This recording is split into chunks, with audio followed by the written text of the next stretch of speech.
Oke, saya kira langsung saja ya. Terkait tema ini saya ingin ke Mas Yohan Wahyu dulu ini ya, yang dari Jakarta dulu ini. Mas, isu apa sih yang sebetulnya isu primordial yang nanti itu makin kencang di Pilpres 2024? Apakah diantaranya itu termasuk isu Jawa non Jawa gitu ya, atau jangan-jangan ada yang lebih seru lagi terkait SARA misalnya itu? Nah, jangan sampai terjadi gitu.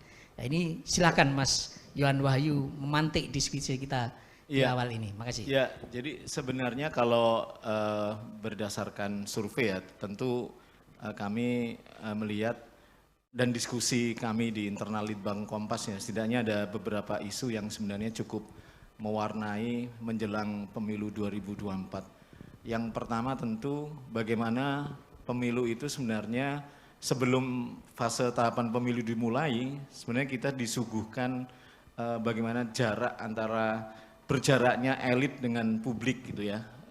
Misalnya kasus revisi Undang-Undang KPK, kemudian munculnya Undang-Undang Cipta Kerja, sampai kemudian ketika wacana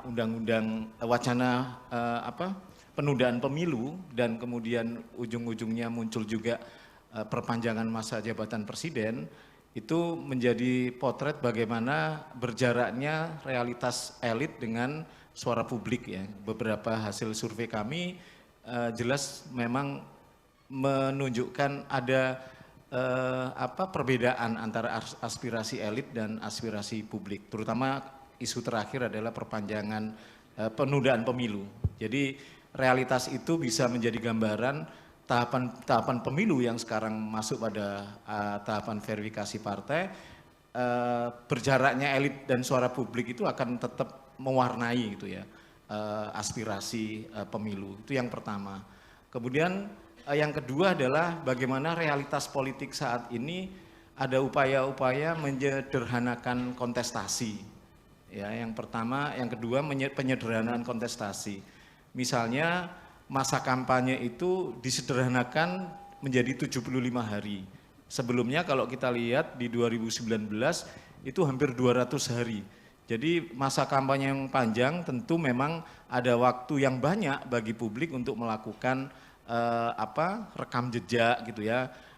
Masa yang panjang juga ada waktu juga bagi peserta pemilu untuk mensosialisasikan dirinya ke publik, tapi dengan masa kampanye yang relatif pendek tentu ujung-ujungnya juga yang diuntungkan tentu partai-partai atau peserta pemilu yang relatif sudah mapan ya dibandingkan peserta pemilu sebagai pendatang baru di pemilu 2024 nanti. Jadi penyederhanaan kontestasi ini juga menjadi isu yang akan tetap mewarnai, terutama salah satunya adalah isu soal ambang batas pencalonan presiden. Ini kan sebenarnya juga bagian dari penyederhanaan kontestasi ya.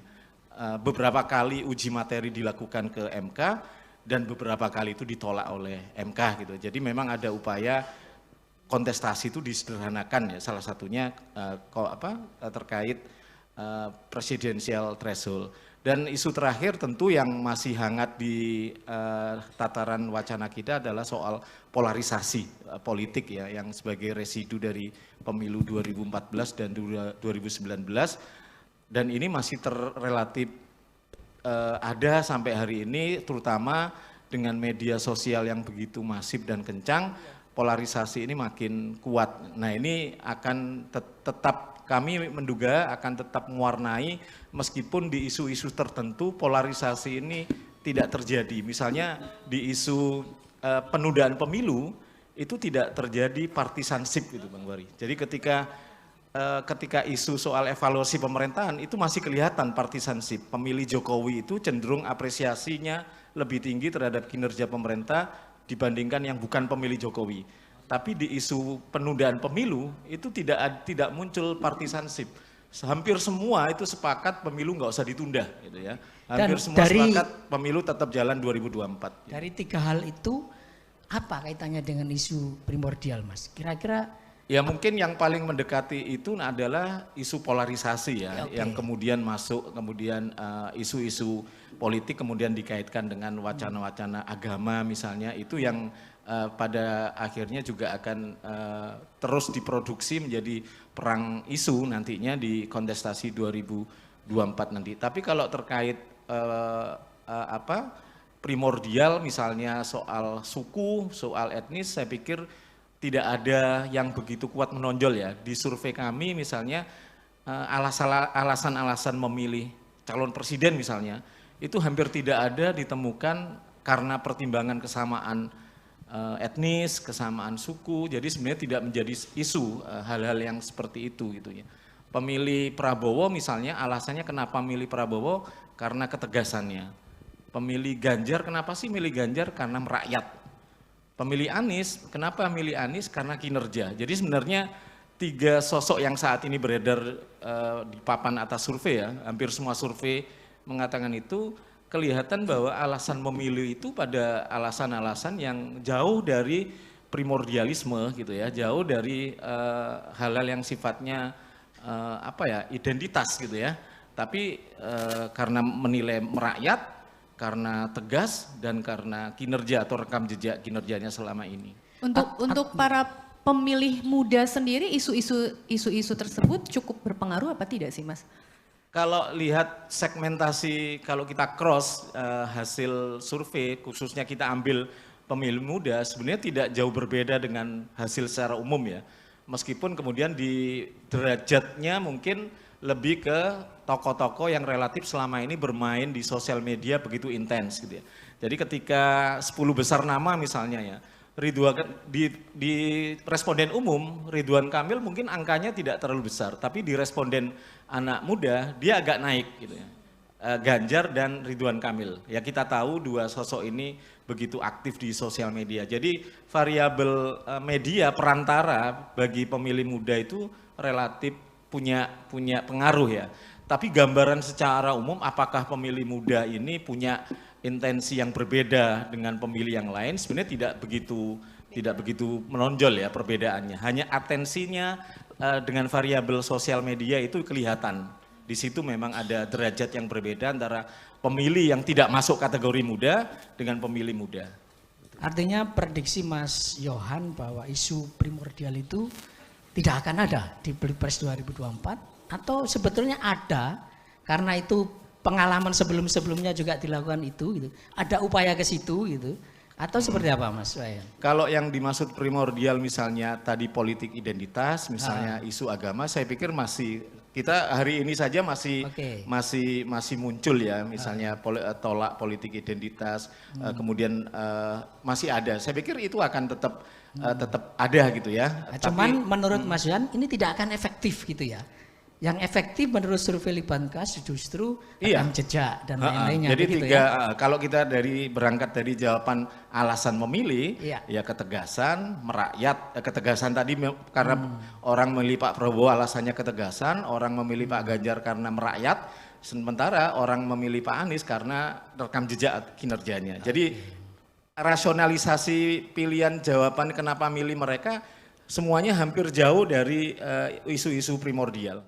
Mas Wahyu barangkali punya data atau seperti apa, karena kita tahu ya banyak nama-nama muncul di publik yang ada di Instagram, di media sosial, mereka muncul dengan citra dirinya masing-masing begitu ya Mas. Apa ini juga memang belum sampai kepada isu anak-anak muda begitu Mas Wahyu?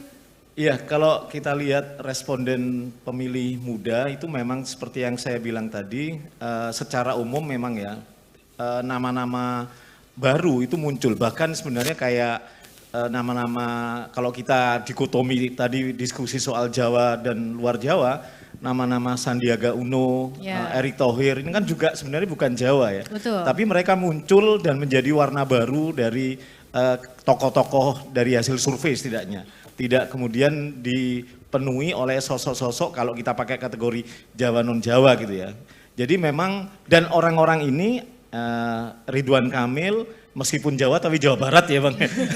Dari Ridwan Kamil, Sandiaga Uno, Erick Thohir ini kan aktif di sosial media kalau kita lihat ya. Jadi mereka ini lebih dekat dengan logika-logika anak-anak milenial. Bahkan kemudian kalau kita lihat konten-kontennya bahkan jauh konten-konten yang sebenarnya kalau kita generasi X, generasi ngapain sih konten ini? Konten-konten Tapi receh konten kalau kata receh anak-anak gitu muda ya. Tapi receh. konten-konten itu exposure-nya tinggi dan kemudian ada interaktif yang tinggi gitu ya. Anak muda sekarang kan interaktif ya. Beda kalau zaman dulu kampanye itu kan bahkan dulu zaman era-era awal-awal TVRI kan monolog gitu ya.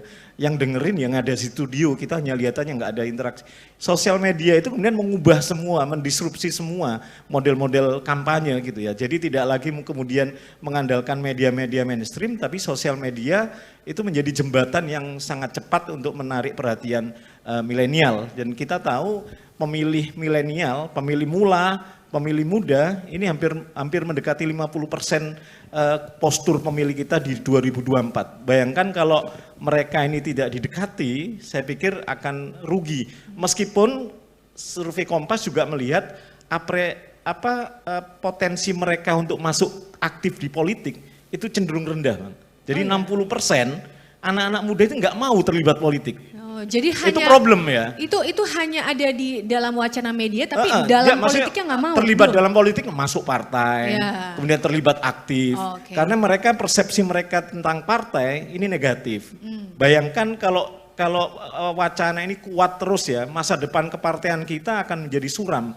Karena anak-anak inilah yang sebenarnya pemimpin masa depan. Nah ini yang problemnya adalah pelembagaan partai yang memang harus diperbaiki ya, karena kita tahu satu-satunya instrumen demokrasi ini ya partai politik. Satu-satunya yang pemilik tiket calon presiden juga partai politik. Mesinnya di situ ya. Itu yang menjadi problem kita. Jadi political engineering itu yang mestinya dilakukan. Presiden threshold dihapus misalnya, ini keinginan banyak orang. Dan anak muda sepakat loh itu. Pemilih kita, anak-anak muda sepakat dihapus. Kenapa? Dengan dihapusnya presidential threshold, banyak peluang calon-calon muncul gitu ya. Ini kan karena kenapa orang Jawa semua yang disuguhkan cuma itu gitu loh. Bayangkan kalau yang disuguhkan partai cuma itu. Bayangkan kalau itu tidak ada. Semua partai berhak mencalonkan calon presiden. Nah itu terbuka luas, kita ada tokoh-tokoh baru yang sebenarnya muncul gitu loh. Itu. Oke. Kita lanjut Mas Ono ya ke pertanyaan berikutnya dari mahasiswa. Kita simak bersama. Apa yang membuat presiden dari non-Jawa sulit calonkan di Pilpres? Oke, pertanyaannya apa yang menyebabkan orang yang berasal dari Jawa sulit mendapatkan kesempatan non-Jawa sulit mendapatkan kesempatan di Pilpres. Nah, Mas Wahyu, apa Mas kira-kira Mas? Sebenarnya kalau kita lihat rekam jejak, kita sudah punya capres yang dari non-Jawa ya. 2004 itu ada Hamzah Has, ya, kemudian 2009 ada Yusuf Kalla. Jadi sebenarnya dalam sejarah kita pernah loh punya capres dari luar Jawa. Jadi memang secara sistem, secara aturan main demokrasi kita memang tidak ada yang kemudian membatasi itu. Tapi ada satu poin yang sebenarnya cukup membatasi, dan ini membatasi semua, tidak aja Jawa non-Jawa ya, yaitu presidential threshold itu yang kemudian membonsai kompetisi yang semestinya banyak capres muncul itu tidak menjadi terbuka karena sangat terbatas ya. Bayangkan kalau hasil survei kalau kita lihat sebenarnya publik itu pingin kalau bisa 2024 itu capresnya itu lebih dari 2 gitu loh. Sampai karena trauma 2014 2019 ya. Jadi polarisasi itu memang sangat meresahkan gitu ya. Terus kenapa kok itu pertama, jadi kenapa kok non Jawa jarang muncul ya, karena kesempatannya tidak dibuka lebar-lebar ya, tidak dibuka seluas-luasnya sehingga kita terbatas sekali pilihannya. Kemudian yang kedua dari sisi tidak hampir jarang sekali di kompetisi capres kita menemukan perang gagasan gitu ya, termasuk itu 2014 sama 2019 hampir sama gitu, tidak ada sesuatu yang menonjol yang menjadi perdebatan gitu. Saya coba membandingkan dengan Pilkada 2017, meskipun warna politisasi agama begitu kental, tapi perdebatan program itu ada di situ. Bagaimana program DP 0% itu menjadi perbincangan ya. DP 0%, terus OKOC. DP 0% itu terutama menjadi perbincangan milenial. Karena untuk mendapatkan rumah, Kompas pernah menurunkan juga salah satu investigasi liputan bagaimana milenial dengan pertambahan gaji, dengan pertambahan jumlah harga rumah itu tidak akan mungkin mendapatkan rumah landed Jadi bagaimana kemudian isu DP 0% itu menjadi perdebatan diskursus itu. Saya membayangkan 2024 nanti misalnya ada sosok dari non Jawa muncul dan kemudian menjanjikan setiap pemilih muda dapat rumah, bayangan itu akan menjadi perdebatan. Itu yang tidak ada di 2014 dan 2019. Perdebatannya tidak ada, hampir perdebatannya tidak langsung mengena ke pemilih ya. Jadi bagi saya yang pertama itu buka seluas-luasnya, tapi itu tidak mungkin karena 2024 kita masih pakai undang-undang yang lama, kecuali di Perpu nanti kemudian ada dorongan yang kuat ya. Kemudian pasal 222 di Undang-Undang Pemilu yang mengatur soal 20% kursi 25% suara ini dihapus, ini kita punya peluang banyak capres muncul gitu ya. Tapi kalau itu tidak bisa, setidaknya oke lah kita membuka peluang adanya perdebatan gagasan, perdebatan program yang ini kemudian memunculkan, memicu orang kemudian lebih interaktif dan masuk terlibat dalam proses kontestasi itu. Karena 2014 dan 2019 tidak ada keterlibatan kita karena program. Nah, saya membandingkan di Pilkada 2017 DKI itu ada, meskipun dan itu menjadi pilkada itu hampir pada saat itu 101 pilkada digelar, seakan-akan perhatian kita ke pilkada DKI semua gitu loh. Jadi bayangan itu sebenarnya miniatur pilpres. Kalau di pilpres itu ada program yang kemudian mampu menarik perhatian publik, apalagi kalangan milenial, menutup kemungkinan bahwa non Jawa bisa kemudian tertarik ini ya, kemudian menarik perhatian. Gerbong pemilih itu karena menarik perhatian mereka dan kemudian ini diwujudkan dengan dukungan secara elektoral nantinya kalau memang kekuatan gagasannya itu mampu mencuri perhatian mereka ya. Karena milenial itu keterikatannya pada program gagasan yang menurut mereka memberikan harapan yang real dan dekat dengan kebutuhan mereka. Dan menurut survei Litbang Kompas sementara ini dari indikator yang sampaikan Mas Yohan Wahyu, siapa itu calon capres yang dari luar Jawa yang punya potensi, yang gagasannya seperti yang diharapkan? Nah, masalahnya kita tidak menanyakan siapa menurut Anda capres non Jawa yang capres Jawa. Kita tidak ada pertanyaan yang memang khusus itu. Kita pertanyaan terbuka, kalau sekarang presiden siapa yang akan Anda pilih? Dan muncul rentetan nama. Kalau di kategorinya non Jawa memang muncul nama Pak Sandi, memang muncul Pak Erik ya kalau dari luar Jawa, tapi dominasi nama-nama dari yang pertama sampai nomor 10 memang sebagian besar masih dari latar belakang Jawa gitu ya. Oke. Baik, sebenarnya kita masih mau membuka pertanyaan lagi untuk mahasiswa ya Mas Ono ya, tapi ternyata waktu kita sangat terbatas ya. Ini kita sudah masuk di segmen akhir untuk closing statement barangkali ya Mas Ono ya. Silakan, betul. Baik. Mungkin dari Mas Wahyu dulu ini, apa ini closing statementnya ini, biar isu primordialisme itu tidak ada lagi di... Iya, sebenarnya kalau kita lihat pengalaman kontestasi dan pengalaman paling tidak dari survei yang kami lakukan ya, isu-isu primordialisme itu sebenarnya tidak muncul ya, yang mempengaruhi secara langsung ya, elektoral gitu ya. Tapi sebenarnya yang lebih dikedepankan adalah isu-isu yang sifatnya dekat dengan keseharian mereka, program-program dan pengalaman-pengalaman elit-elit yang calon pemimpin ini yang seperti yang saya sebutkan tadi, tiga alasan kenapa orang memilih presiden, calon presiden itu yang pertama ketegasan, yang kedua merakyat, ketiga rekam jejak atau prestasi yang selama ini dia lakukan. Nah, semestinya calon-calon presiden atau partai-partai yang selama ini ya hanya partai yang punya tiket pencalonan presiden itu mengedepankan itu. Jadi apalagi landscape pemilih kita hampir 50% nanti adalah pemilih-pemilih muda, para milenial, pemilih mula, mereka tidak butuh perdebatan-perdebatan yang sifatnya primordial, tapi perdebatan-perdebatan yang sifatnya lebih dekat dengan kebutuhan mereka sehari-hari, lapangan pekerjaan, kesejahteraan, dan tentu jangan lupa wacana-wacana penguatan demokrasi itu menjadi salah satu wacana juga loh. Kalau kita lihat beberapa isu di sosial media ya, itu jangan dikira hal-hal yang remeh-temeh yang menjadi perdebatan mereka, tapi sesuatu yang serius itu juga menjadi perhatian. Jadi penguatan demokrasi, kesejahteraan dan program-program yang sebenarnya langsung menyentuh perhatian mereka itu yang pada akhirnya secara tidak langsung akan menggeser kekhawatiran kita terkait isu-isu primordial yang kemudian menggerus hal-hal yang sebenarnya menjadi kebutuhan kita ke depan itu. Oke.